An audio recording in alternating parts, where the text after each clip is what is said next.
up, world? It's your boy, Mike Muse. Welcome to the episode of the Mike Muse Show. I'm so excited to be in conversation with my next guest. As you may or may not know, man, I am a huge fan of giving back to young Black boys. I think it's so important.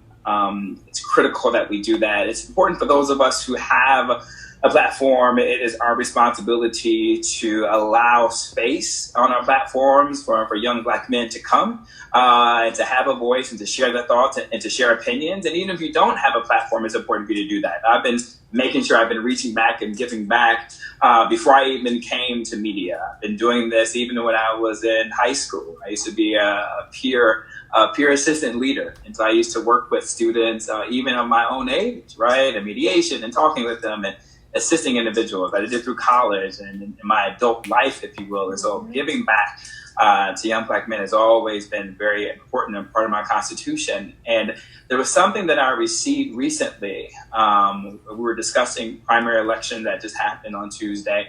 And then through that discourse, someone sent me a tweet about a young man who was class president of his high school. And what happened was when his school district went to upload his video onto YouTube, they censored a portion of his speech regarding Black Lives Matter. And I just took such personal offense to that because I used to be class president.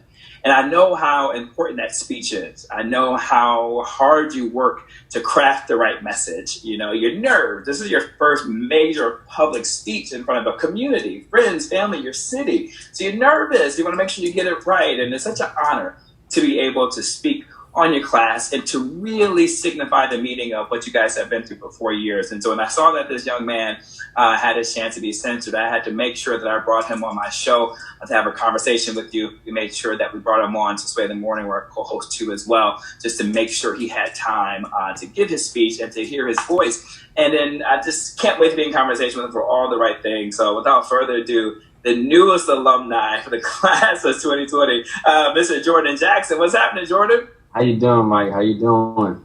Yo, congratulations, man. First of all, I'm just graduating high school and entering your new phase in life.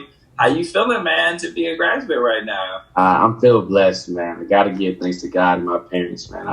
I'm really thankful. Yeah. So, I mean, Jordan, you're class president. I want to just read your bio for our listeners who are out there and those who are watching us right now. Excuse me while I look down because I could not memorize it because it's a great thing. And I want to make sure, I normally, audience, I don't read bios from a detailed perspective, but I think it's important that we hear what this young man has done during his time. Jordan, while serving as class president, he was a member of DECA, DECA, which is the International Marketing Organization. He's part of the Black Student Union. He was a student ambassador. He's part of the Principals Council. He was part of Henry County Superintendent's Council. He's SGA, Student Government Association, FCA, the Fellowship of Christian Athletes, and 21st Century Leaders, all while also, too, being an athlete who participated in track and in basketball. He's also an entrepreneur, started his own clothing line, Black's Clothing, BLXCK, that he launched. And Jordan will be attending this fall North Carolina Central University with a marketing major. And so, Jordan, cheers, brother, to all those accomplishments, man. How does it hear to hear your bio being read back that way? It's amazing. It's different when you say it to someone and, you write it on paper, but to hear someone else reading that, it means a lot. It's special. Yeah, I want to talk to you too, man. I'm really excited to have you because we just haven't had a perspective of a young person on the Mike Muse Show regarding all the events that are happening in terms of Black men being murdered, unfortunately, and on the receiving end of police brutality and police misconduct. And so even I haven't seen it really anywhere for someone to be as young and really hearing your perspective. And so I want to get into that too as well today. So audience, if you have any questions or you're thinking about it, definitely hit us up at I am Mike Muse, MUS and Sam P to really get engaged with this. And hopefully you can bring your young person around you right now while we're having this conversation. It'll be good to get a community dialogue dynamic going. But Jordan, student leadership for me has been important. I was one of those overachievers like you, right? And you and I actually have a lot more in common than I realized while reading your bio. I was president of the Junior Board of Education, where I actually sat on in high school on our school board, right? And so I was on all these councils and these unions and SGA and governments, man. Talk to me about the responsibility you felt to be a student leader, because I think your time period was different than my time period because everything wasn't social, right? It wasn't on the internet, it wasn't on social media. There was no Instagram, there was no Twitter, when I was coming up. So talk to me about the responsibility of being a student leader. And I feel like social media plays a big role in taking on leadership, especially now in this generation, because you see a lot of my peers tend to follow, when they see, their favorite artist, their favorite actor, or just someone that they kind of look up to instead of like, creating their own path. So I wanted to use that to show people, hey, if you're going to follow someone, make sure you're following, the right person with the right lead, don't follow anyone it's just out there. Yeah. Well, Jordan, what made you want to raise your hand and say that I can do it? I can lead this, I can be the solution. What was it about your constitution that says you want to do these things? Just with my class for the past 4 years is, going to school. I really bonded with my class, and I was able to speak to my class. I've spoken in front of the school several times before my senior year, and I was able to get the attention of the entire school. And I said, well, if I can do this, then I can be the class president. I can step forward and lead, a group of students. Jordan, what would be one of the things that you're most proud of as a class president? What would you say is, because, every leader has its legacy, right? Every leader has something they want to either leave behind or a new tradition that they started or something. What would you say is one of your most proudest accomplishments or something about your legacy that your class will be able to look on with fondness? So, just a little background about, Luella High School. It hasn't been, the most fun high school or, lit high school. So when it came to class of 2020, we wanted to, people to remember us and remember class of 2020. So myself, my vice president, my, SGA president, we got together and we just did just that. We put the biggest pep rally in, school's history together. It was crazy. We actually put together the first powder puff game. That's where girls play football and, the guys cheerlead. We put that together. We had a great turnout. So we got the school involved for the first time in a long time. Man, that's so awesome, man. You're taking me back to my days of high school homecoming and the powder puff games. We used to do that too as well, man. So cheers to you for organizing that. I think one of my proudest moments, I had a couple, but one I think I remember, to your point, making things very exciting. I sponsored a pizza party during the lunch hour where I had the pizza companies give us the pizzas, and I partnered with our local radio station. And I had our local radio station come and DJ. So we had like this power hour on Fridays. It was super dope, man. So we are really the same, brother. Really? That's crazy, man. I see that. So talk to me a little bit about being overburdened, because there are a lot of parents out there who are listening right now, and I think they have grabbed their son or their daughter. I hope they're listening to this conversation too as well.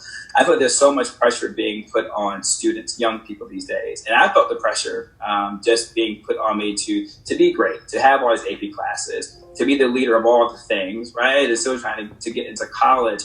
Talk to me about the pressure you felt, right? Trying to balance your class subjects, trying to balance your sports, trying to balance your extracurricular, and trying to balance trying to get into college. Yeah. So as a young student, as a young entrepreneur with, a lot on my plate, I tend to kind of beat myself up a lot. I'm kind of hard on myself. And, at the end of the day, I have to remember, I'm only 18. I'm doing a lot, just for an 18-year-old. And so just anyone that has a lot on their plate, you just got to remember to, stop for a second, slow down, and take a breath, and just, realize everything what's going on. Mm-hmm. What would you say to parents and to school officials and administration in terms of how should we be protecting student leaders, right? And I say that because when I rolled into college, I also became a student leader. And it was difficult, right? And I think sometimes we forget about the needs of a student leader, right? What would you say to parents and administrators who have children or students like you who are very overly involved and wants to raise their hand and to be the solution? What kind of advice would you give them to help you that you would have loved to have had going through this experience the last 4 years as a student leader? Just, more of a voice, more to express yourself. I understand that, we could be considered as just kids, but, with kids and being such a young mind, savvy with technology, we bring a lot to the table. So my message to like parents and, administrators, give kids my age, a chance to really express themselves and to show them what they can offer. Mm-hmm. So let's just talk about, because, I see, you're part of the Black Student Union, right? And so that means so much more different than it did the days when I had our version of our Black Student Union, right? We were facing the difficulties and the challenges of trauma on a daily basis now that we're seeing now within social media. And unfortunately, the reality of systematic racism and structures that have been put into place. Talk to me just about, one, just you as a young Black man, first, before I go on to you talking about you as a young Black man who's a student leader. Just as a young Black man, how have you been feeling watching the news, reading articles, seeing these things come down your timeline of Black men like being murdered? Talk to me about how you feel. Really, to look back at it, it's disheartening, especially now. I've really tuned in on watching it. Prior, when we talk about Trayvon Martin and Tamir Rice and Michael Brown, I was just getting just got a phone, just getting to social media. So I was just learning about these things, and I could never really understand what was going on or what happened or what, they did or anything. But now as I got older and I'm matured and I was able to look back on that, it just hurts to see that Black males and women in their own community, living in their own community, their life is just taken away, and it's almost senseless. Yeah. Has it changed your viewpoint on how you see democracy? Has it changed your viewpoint on, how you see social and civic engagement, right? Like, what has changed in you now?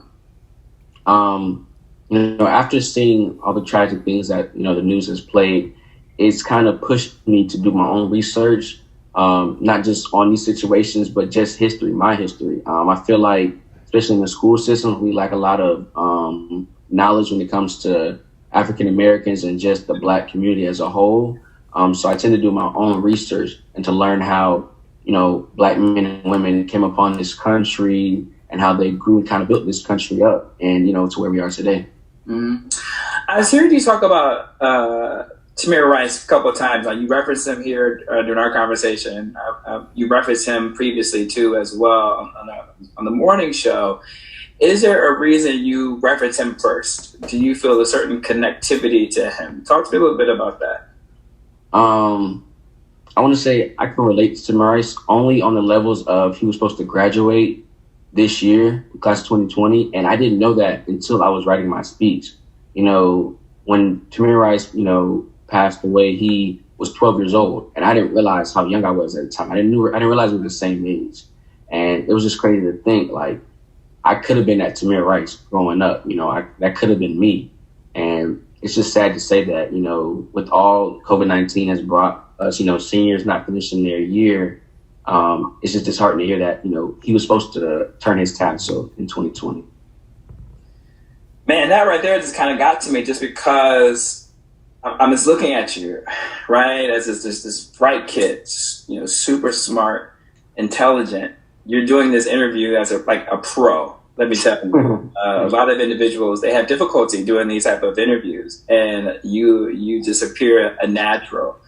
I think about myself at your age and how free I was, right? I didn't have a care in the world, right, about the next day or the next year, right? Only I worried about is maybe going to Taco Bell for the lunch hour, right? Or to Pizza Hut, or, what me and my friends going to be doing for the summer for our last hang, before we have to go off to college. And listening to you have to wrestle with the idea of Tamir Rice would have been your graduating class. That, to me, is something I think that's going to shape people like you in your class in ways that we can't imagine. And not only shape your direction, how you view life and view your future and view democracy and view civic engagement, but just as a human being, right? Like just you as a young black man, you're referencing a young black man who should have been graduating with you, but his life was taken.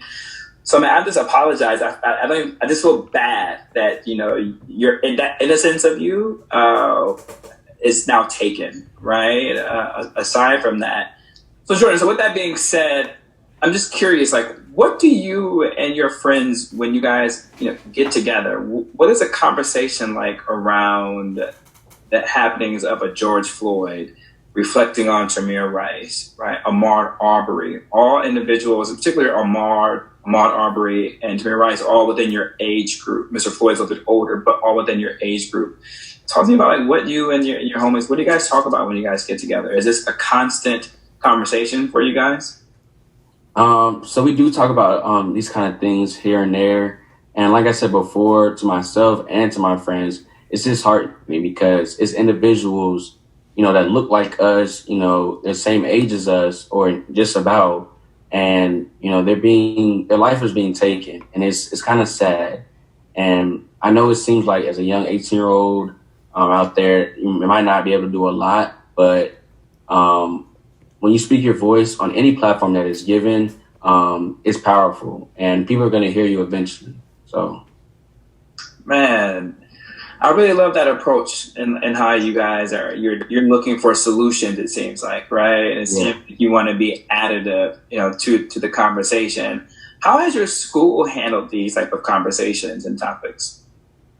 So my school, just FYI, Luella, it's a predominantly black school. So we're kind of connected, you know, as a whole. But the administration of the school, you know, their ears are always open. They're taking in everything we're saying. And as of recently, we've started to grow when it comes to things like this. So this past year, we've had one of the biggest Black History weeks. So we have a Black History Spirit Week. And, you know, we wear, you know, HBCU gear. We wear, you know, all black just, you know, to represent, you know, black culture. And we had the biggest pep rally that, you know, people have seen in their 4 years of going to Luella. And it's just really with help of the school and listening to us and what we want to show for the school and the community. So that's what our school does to help out. I love that. So now you're leading me to, I mean, I love how you are giving me just places to lead you to, right? Is asking questions. What does Black excellence mean to you? I'm curious. Like, what comes to mind when you think of like Black excellence? When you hear that, when you see that hashtag, and when you think about that? What Black excellence means to me is like you're put in an environment, and regardless of the environment you're in, as a Black male or woman, you're able to move forward and step by step grow as an individual. You might not, you know, take a leap, but as long as you're taking, you know, a step forward every day, and that's Black excellence to me. I love that, Jordan. You're a phenomenal young man. I see a lot of myself in you. Just how calm and composed you are, and just how you're so aware of who you are and your identity. Where does that come from? I got to give thanks to my parents. You know, they raised a great individual, and you know that's how I looked up to. Also, my older brother. You know, I look up to him a lot and what he does. Mm-hmm. Like, what is it that you feel that they have instilled in you that allows you to be so into, like, you're so into who you are and knowing your constitution, your personal constitution? So I just live by what, you know, my parents say. If you don't stand for anything, then you'll fall for everything. And I don't want to fall for everything. So just having that leadership, and also my, you know, family's all entrepreneurs. So that's where that kind of comes from. And being an entrepreneur, you have to be a leader as well. So just watching them move around and grow, you know, I just tag along with them. Well, then talk to me about your clothing line then, because that is an entrepreneurial endeavor. I believe you had that now for about 2 years. Talk to me about how that came about and the significance of the name. So first we're going to talk about the name. So Black is pronounced Black. So BLXCK, which stands for bold leadership times creative knowledge. And Black started out as a class project originally in my marketing class. So our final project was to create a business from the ground up. So the business plan, background and history, the whole nine. And, with a group of friends, we came together and started this clothing line because everyone in the class was, selling chips, bake sale and all that. We wanted to do something different. So we started this clothing line, and when we were creating it, we had to put this mission behind it. We didn't want to just slap, a logo on the t-shirt. We want people to question, hey, what does that mean? And so that's what we did. After we presented the class, we got an A on the project, and we had the shirts on. That day we wore shirts, and people were asking us, oh, where'd you get that shirt? Where'd you get that shirt? So like, oh, it's just a class project, it's nothing. It's like, can I get one? It was like, oh, wow, people are really gravitating towards this. So, we started, putting shirts together.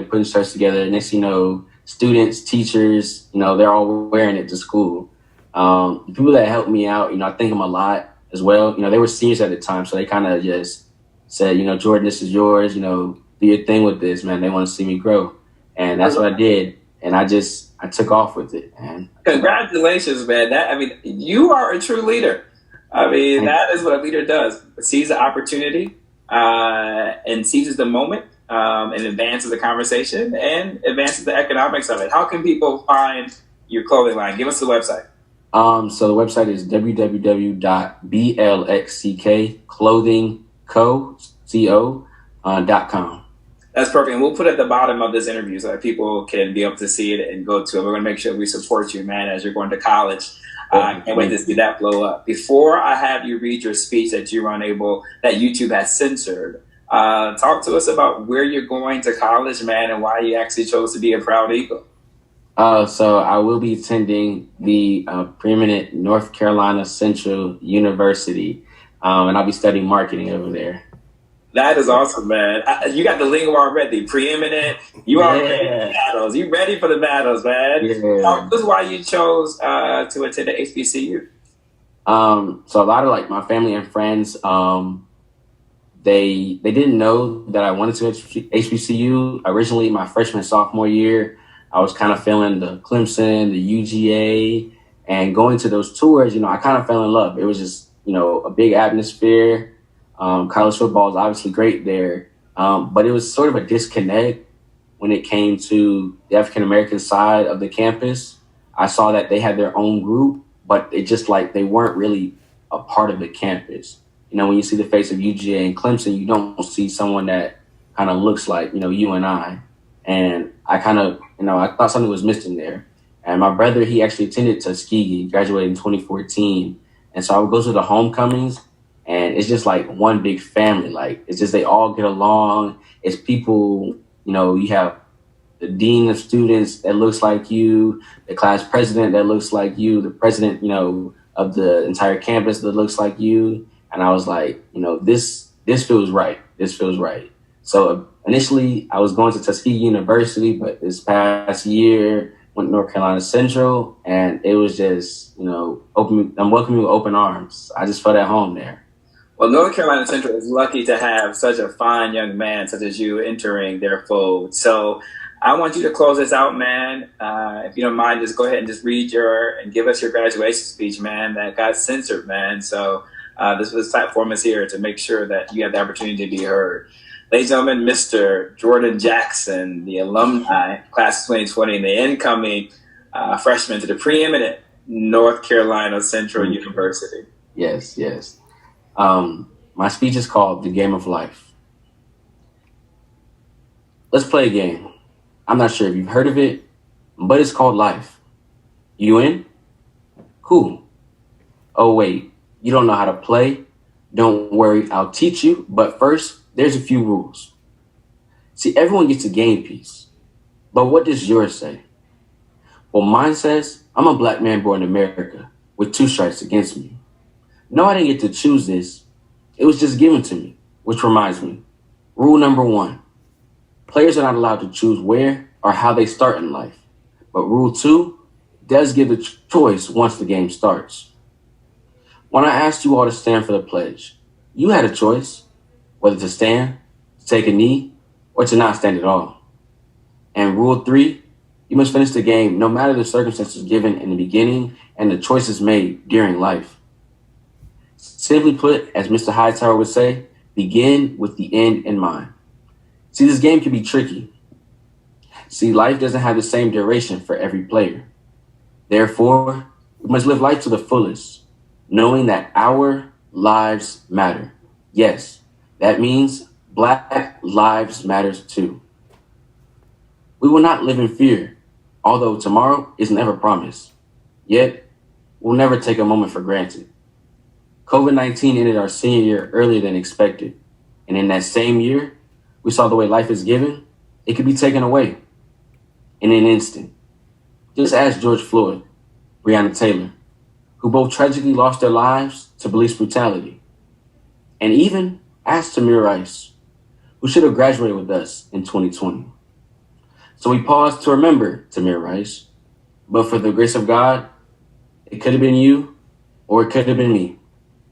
Class of 2020, we made it to the field. We made it to the infield at Atlanta Motor Speedway. We made it for Tamir Rice. And we made it for our own classmate, Ozzie Diaz. The game of life has been played the same way for too long by too many. But no longer is that so. Class of 2020, we're not merely players of the games, but we are game changers. If we change the way the game is played, then we can change the world. Which leads me to conclude with rule number 4. You are the master of your fate. You are the captain of your soul. Yes, William Ernest Henley said it best. I am the master of my fate, and I am the captain of my soul. Thank you. Jordan Jackson, that was extremely powerful. That was extremely moving. You are a great orator, my friend. You are a great leader. You are going to do incredible things. I just ask that you stay in touch with me, brother. Keep me posted. You have to come back. Let me know how your first year goes. I am openly announcing I'm giving you an internship the following summer after your first year at North Carolina Central. Would love to have you on my team, man. You remind me so much of myself. Ladies and gentlemen, the newest alumni of Luella High School, the incoming freshman to the preeminent North Carolina University, Mr. Jordan Jackson. Thank you so much for coming on the Mike Muse Show. You are always welcome here, man. Ladies and gentlemen, that's our show. Stay right there. We'll be right back with Darren Chris on the other side.